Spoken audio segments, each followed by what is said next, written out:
The grand ballroom of the Ritz-Carlton sparkled with the glitter of diamonds and the flash of paparazzi cameras as New York's elite filed in for the annual Voices for Hope charity concert. Alex Thornton, 35-year-old Wall Street wunderkind and notorious bachelor, adjusted his bow tie as he strode confidently through the crowd. "Mr. Thornton, over here," called out Allison Reed, the event organizer. Her auburn hair was piled elegantly atop her head, and her emerald green gown hugged her curves in a way that made Alex's breath catch. "We're so glad you could make it. Your generous donation has made tonight possible." Alex flashed his $1 million smile, the one that had graced countless magazine covers. "Please call me Alex, and it's my pleasure. My mother always taught me the importance of giving back."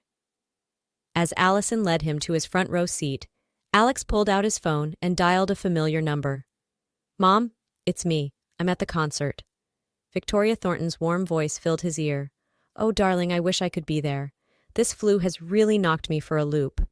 "I know, Mom. Don't worry, I'm recording everything for you to watch later. How are you feeling?" There was a pause, filled with a muffled cough. "Oh, you know me. I'll be right as rain in no time. Now, tell me about the children. Any standout performers?" Alex chuckled. His mother's passion for nurturing young talent was legendary in New York's philanthropic circles. "The show hasn't started yet, Mom, but I promise to keep an eye out for any future Broadway stars." As he hung up, Alex's mind drifted back to the day, 20 years ago, that had changed both their lives forever. 14-year-old Emily Thornton stormed out of the family's Upper East Side brownstone, her long blonde hair whipping behind her in the autumn wind. "I hate you!" she screamed over her shoulder. "I'm never coming back!" Victoria watched helplessly from the doorway, her heart breaking. "Emily, please! Let's talk about this!" But Emily was already gone, swallowed up by the bustling New York streets. Days turned into weeks, weeks into months. Victoria's desperate search consumed her life. She plastered the city with missing posters, hired private investigators, and appeared on every talk show that would have her. It was on one of these searches, a year after Emily's disappearance, that Victoria encountered a scruffy teenager huddled in an alley. His clothes were ragged, his face smudged with dirt, but his eyes, those piercing blue eyes, held a spark of intelligence and determination that Victoria recognized immediately. "Are you hungry?" she asked gently. The boy Alex nodded warily. That meal at a nearby diner turned into a conversation, which turned into a lifeline for both of them. Within months, Victoria had legally adopted Alex, pouring all the love she couldn't give her missing daughter into this boy who had nobody else in the world. Now, 20 years later, Alex sat in the opulent concert hall, a self-made millionaire with the world at his feet. But the hole left by Emily's disappearance still ached, a phantom limb that neither he nor Victoria could ever truly forget. The lights dimmed, pulling Alex back to the present. As the first young performer took the stage, he settled in, determined to find that special talent his mother so desperately wanted to nurture.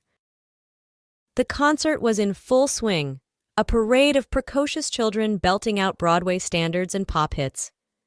Alex dutifully recorded each performance, but he couldn't deny a creeping sense of disappointment. None of these kids, talented as they were, had that spark his mother always talked about. Allison slipped into the seat next to him during a brief intermission. "So, what do you think?" she asked, her eyes sparkling with excitement.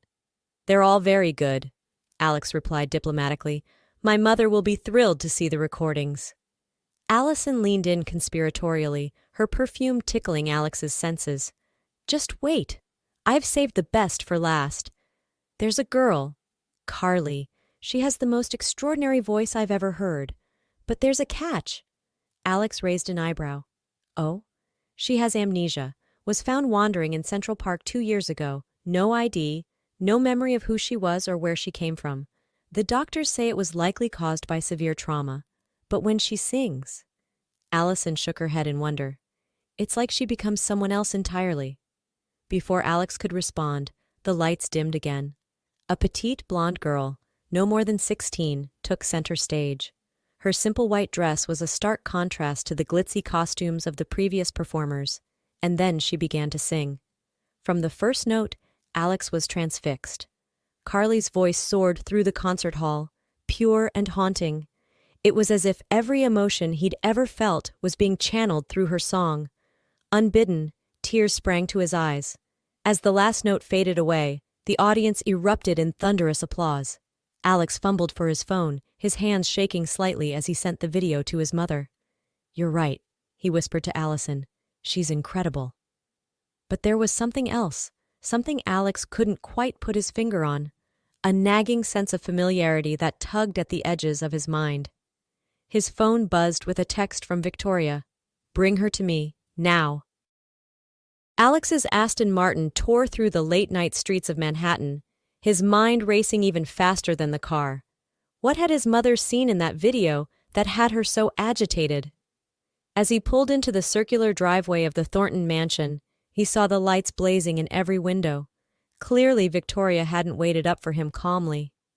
He burst through the front door to find Victoria pacing in the foyer, still in her silk robe despite the late hour. Her face was pale, her eyes wild with a mix of hope and fear. "Mom, what's going on? Are you okay?" Victoria grabbed his arms, her grip surprisingly strong for a woman in her 60s. "That girl, Alex, the one who was singing. I need to see her. Tonight."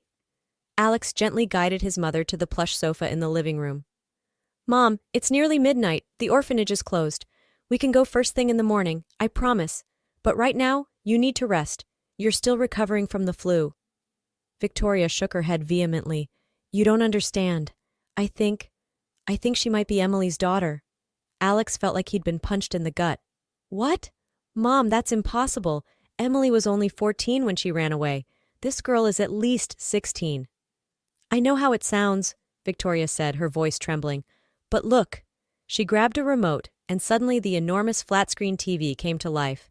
It was an old home video, the kind shot on camcorders in the late 90s. A young girl with long blonde hair and striking green eyes was singing into a hairbrush, her voice pure and sweet. "That's Emily," Alex whispered, transfixed by the image of the sister he'd never known. Victoria nodded. "Now watch this." She pulled up the video Alex had sent her from the concert. As Carly's face filled the screen, the resemblance was undeniable. The same delicate features, the same captivating green eyes. "Oh my God," Alex breathed. "But how?" Victoria's eyes filled with tears. "I don't know, but I have to find out. Please, Alex, bring her to me. I need to know if she's my granddaughter." As Alex looked at his mother's pleading face, he knew there would be no rest for either of them until they unraveled this mystery. "Okay," he said, already pulling out his phone. "I'll make some calls. We'll get to the bottom of this, Mom. I promise." The next morning found Alex and Victoria in the austere office of Dr. Eleanor Simmons, director of the Harmony House Orphanage. The good doctor peered at them over her wire-rimmed glasses, her expression a mixture of curiosity and concern. "Mr. and Mrs. Thornton, while I appreciate your interest in Carly, I must remind you that our children's privacy is of utmost importance to us." Alex leaned forward, his most charming smile in place. "We completely understand, Dr. Simmons, but we believe there might be a family connection here. Surely you can appreciate how important that could be for Carly?" Dr. Simmons sighed, relenting slightly. "Very well. What would you like to know?" Victoria spoke up, her voice quavering with emotion. "How did Carly come to be in your care?" The doctor's face softened. "It's quite a tragic story, I'm afraid. Carly was found wandering in Central Park 2 years ago. She was dehydrated, malnourished, and completely disoriented. When the police brought her in, she couldn't tell us her name or where she came from. The trauma of whatever she'd been through had caused severe amnesia." Alex felt his mother's hand tighten on his arm. "And her mother?" Victoria asked. "Was there any sign of her?" Dr. Simmons shook her head sadly. "We ran her DNA through every database we could. No matches. But given Carly's condition when she was found and some other evidence, we believe her mother likely died trying to protect her from some sort of danger." Victoria let out a small gasp. Alex wrapped an arm around her shoulders, steadying her. "What kind of danger?" he asked. The doctor hesitated. "I really shouldn't say more without concrete proof of your connection to Carly, but if you're truly her family..." Well, let's just say there are some very bad people out there who might still be looking for her. Alex's mind raced. Could Emily have gotten mixed up with criminals? Is that why she never came home? Dr. Simmons, he said, his voice low and urgent. We'd like to request a DNA test to confirm if Carly is indeed related to us. The doctor nodded slowly. I suppose that would be the most prudent course of action, but I must warn you, if the test comes back negative, this ends here. Carly has been through enough trauma without getting her hopes up needlessly. As they left the office, Alex could feel the weight of 2 decades of unanswered questions pressing down on them. Whatever the truth was, he knew their lives were about to change forever. The next 2 weeks passed in a blur of anticipation and tentative bonding. While they waited for the DNA results, Victoria threw herself into getting to know Carly. The girl spent every afternoon at the Thornton mansion, her initial shyness gradually giving way to a quiet warmth. Alex watched in amazement as his mother came alive in a way he hadn't seen in years. The two would spend hours at the grand piano in the music room, Victoria patiently teaching Carly classical pieces while the girl's angelic voice filled the house with song. One evening, as Alex returned home from a long day at the office, he paused in the doorway of the music room. Victoria and Carly sat side by side at the piano, their blonde heads bent close together as they pored over a piece of sheet music. The scene was so domestic, so right, that Alex felt his throat tighten with emotion. Well, well, he said, announcing his presence. Looks like I'm interrupting a master class. Carly looked up, a shy smile lighting up her face. Hi, Alex. Victoria was just teaching me Chopin's Nocturne in E-flat major. It's so beautiful. Indeed it is, Alex replied, his eyes meeting his mother's over Carly's head. The hope and love he saw there nearly took his breath away. Just then, Alex's phone buzzed in his pocket. He pulled it out, his heart racing when he saw the caller ID. It's the lab, he said, his voice suddenly hoarse. The test results are in. Victoria stood, her hand reaching out to steady herself on the piano. Well? She asked, her voice barely above a whisper. What does it say? Alex scanned the email, his eyes widening. He looked up, a smile spreading across his face. It's a match. Carly is your granddaughter. The room erupted in a cacophony of sobs, laughter, and disbelieving exclamations. Victoria pulled Carly into a fierce hug, tears streaming down both their faces. Alex watched, his own eyes misting over, as years of pain and longing seemed to melt away in the warmth of their embrace. But amidst the joy, a small voice piped up. I remember, Carly said, her voice trembling. I remember my mom. She was trying to protect me. There were bad men chasing us. She told me to run, to hide, and then... Carly's voice broke as the floodgates of memory opened.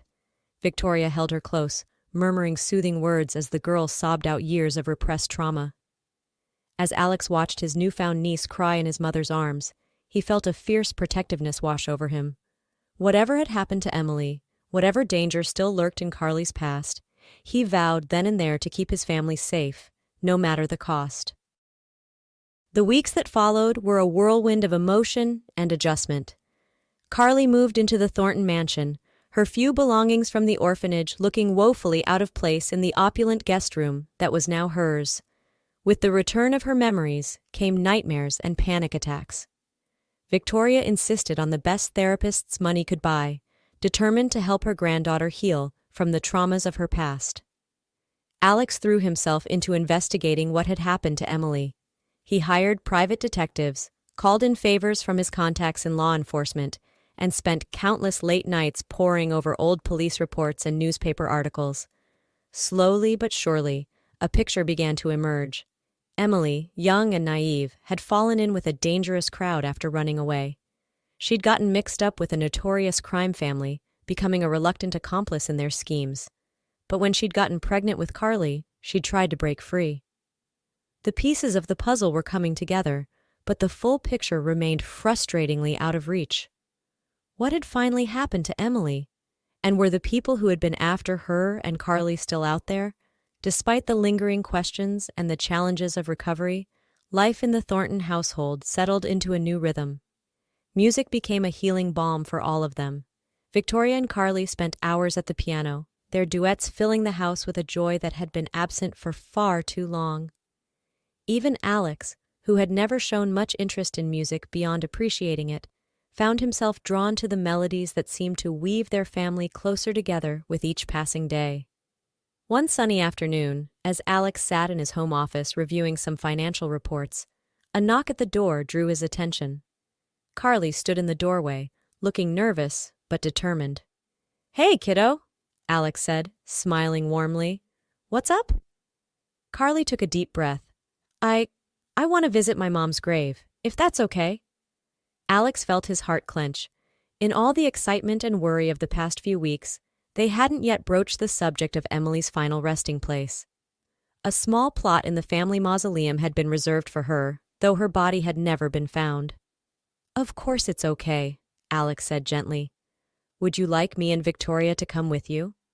Carly nodded, relief evident on her face. "Yes, please. I think it's time to say goodbye properly." The Thornton family mausoleum stood silent and imposing in the dappled shade of ancient oak trees. Alex, Victoria, and Carly walked hand in hand up the stone path, each lost in their own thoughts. As they entered the cool marble interior, their footsteps echoed softly. They came to a stop before a simple plaque that read, "Emily Rose Thornton, beloved daughter and mother, though lost to sight, to memory dear." Carly reached out, her fingers tracing the engraved letters. "Hi, Mom," she said softly. "I'm sorry it took me so long to come see you. I forgot for a while. But I remember now. I remember how brave you were, how much you loved me." Victoria and Alex stood back, giving Carly space for this intimate moment. Tears streamed silently down Victoria's face as she listened to her granddaughter speak to the daughter she had lost. "I want you to know that I'm safe now," Carly continued, her voice growing stronger. "Grandma Victoria and Uncle Alex found me. They're taking care of me just like you wanted. And I'm going to be okay, Mom, I promise. I'm going to live the life you wanted for me." As Carly spoke, Alex felt a shift in the air, as if a weight that had been pressing down on all of them for years was finally lifting. He watched as Victoria stepped forward, placing a gentle hand on Carly's shoulder. "Emily, my darling," Victoria said, her voice thick with emotion. "I'm so sorry for all the years we lost. But I promise you, we'll take care of your little girl. She'll want for nothing, and she'll always know how much you loved her." Alex added his own silent promise, vowing to protect and guide his niece as if she were his own daughter. As the three of them stood there, united in grief and love, Alex felt a sense of peace settle over him. They were a family, bound not just by blood, but by the shared experience of loss and the joy of rediscovery. After a long moment, Carly turned to them, her eyes red, but her face serene. I think I'm ready to go home now." As they walked out of the mausoleum, the warm sunlight seemed to embrace them. Alex noticed that Carly walked with a new confidence, her shoulders straight and her head held high. It was as if, in saying goodbye to her mother, she had found the strength to fully embrace her new life. Victoria linked her arm through Carly's, smiling warmly. "What do you say we stop for ice cream on the way home? I seem to remember that was a Thornton family tradition after visiting the cemetery." Carly's face lit up. "Really? That sounds wonderful." As they climbed into Alex's car, the heaviness of the cemetery visit began to lift. By the time they pulled up to their favorite ice cream parlor, Carly was chatting animatedly about a new song she wanted to learn on the piano. Watching his mother and niece laugh together over enormous sundaes, Alex felt a warmth spread through his chest. This, he realized, was what family was all about. Not the perfectly polished image they had tried to maintain for so many years, but the messy, complicated, beautiful reality of people who loved each other through good times and bad. In the months that followed, life at the Thornton mansion took on a new rhythm. Carly threw herself into her studies, determined to make up for lost time. Victoria, energized by her granddaughter's presence, began to take a more active role in the family's philanthropic endeavors, focusing particularly on organizations that helped runaway and at-risk youth. Alex found himself re-evaluating his own life choices. The drive that had propelled him to the top of the financial world now seemed hollow compared to the joy he found in family dinners and weekend outings with Carly and Victoria. One evening, as Alex sat in his home office reviewing some investment proposals, a knock at the door interrupted his thoughts. He looked up to see Allison Reed, the charity concert organizer, standing in the doorway. "Allison," he said, surprised but pleased. "What brings you here?" She smiled, a hint of nervousness in her eyes. "I hope I'm not interrupting. Your mother invited me over to discuss some ideas for next year's concert, but I was hoping I might catch you alone for a moment." Alex felt his heart rate pick up. He'd been meaning to ask Allison out for weeks, but had never found the right moment. "Not interrupting at all," he said, gesturing for her to come in. "What's on your mind?" Allison took a deep breath. "Well, I was wondering if you might like to grab dinner sometime, just the two of us." A slow smile spread across Alex's face. "I'd like that very much," he said softly. As they stood there, grinning at each other like teenagers, a burst of music floated up from the floor below. The sweet notes of Carly's voice, accompanied by Victoria on the piano, filled the air. "She really is remarkable," Allison said, her eyes shining. "You must be so proud." Alex nodded, a lump forming in his throat. "I am, of both of them. They've taught me so much about what really matters in life." Allison reached out, squeezing his hand gently. "It shows. You've changed, Alex. In a good way." As they made plans for their date, Alex felt a sense of excitement he hadn't experienced in years. This wasn't just about a potential romantic connection. It was about opening himself up to new possibilities, to a life filled with more than just work and wealth. Later that night, as the household settled down for the evening, Alex found himself drawn to the music room. Carly sat at the piano, her fingers dancing over the keys as she worked out a new melody. "That's beautiful," Alex said, leaning against the doorframe. "Is it your own composition?" Carly looked up, a shy smile on her face. "I'm trying. Grandma Victoria says I have a gift for it." Alex crossed the room, settling onto the piano bench beside her. "She's right. You have an incredible talent, Carly. And not just for music. You're one of the strongest, bravest people I've ever met." Carly's eyes welled up with tears. "Thank you, Uncle Alex, for everything.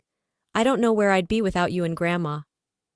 Alex wrapped an arm around her shoulders, pulling her close. "We're the lucky ones, kiddo. You've brought so much light back into our lives." As they sat there, the soft notes of Carly's unfinished song hanging in the air, Alex marveled at how much his life had changed in just a few short months. The empty mansion had become a home again, filled with music and laughter. The drive for success that had consumed him for so long had been replaced by a deeper sense of purpose. And as he looked at Carly, this remarkable young woman who had overcome so much, Alex knew that the best was yet to come. Whatever challenges lay ahead, they would face them together, as a family. 1 year later. The grand ballroom of the Ritz-Carlton was once again alive with the sounds of music and laughter, but this year's Voices for Hope charity concert felt different. There was a warmth, a sense of genuine connection that permeated the air. Alex stood at the back of the room, his arm wrapped around Allison's waist. Their relationship had blossomed over the past year, bringing a new dimension of joy to his life. As he watched Victoria work the crowd, charming donors and comforting nervous young performers with equal ease, he felt a surge of pride. And then Carly took the stage. The audience fell silent as the first notes of her original composition filled the air. It was a song of loss and redemption, of family found and hope restored. As Carly's voice soared, Alex saw tears in the eyes of hardened businessmen and jaded socialites alike. When the last note faded away, there was a moment of breathless silence before the room erupted in thunderous applause. Carly beamed, her eyes finding Alex and Victoria in the crowd.